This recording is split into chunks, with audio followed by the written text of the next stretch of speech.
Hinavščina ni Jezusov jezik in ne sme biti niti jezik kristjanov, kajti hinavec je sposoben ubiti skupnost. Tako so se glasile papeževe besede med homilijo, ko je zjutraj maševal v kapeli doma svete Marte.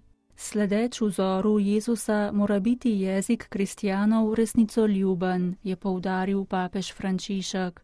Jezik hinavščine je jezik prevare. Je isti, kot je bil jezik kače, ki je govorila z Evo. Začne se s prilizovanjem, da bi na koncu osebo uničila. Osebi lahko celo izruva osebnost in dušo.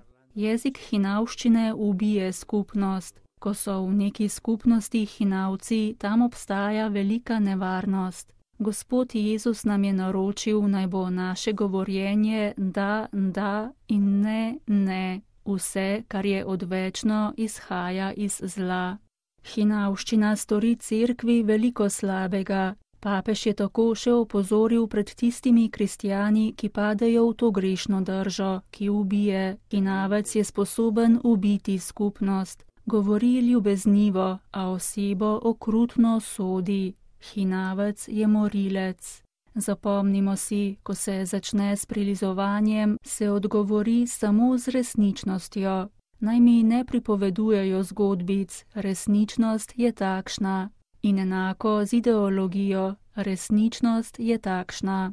Navsezadnje je jezik hudiča tisti, ki v skupnosti zaseje na dvoje razklani jezik, da bi jih uničil. Prosimo Gospoda, naj nas obvaruje, da ne bi padli v to razvado hinavščine, šminkanja vedenja slabimi nameni. Naj nam da Gospod to milost. Gospod, da ne bi bil nikoli hinavec, da bi znal reči resnico in če je ne morem reči, da bi bil tiho, toda nikoli hinavec.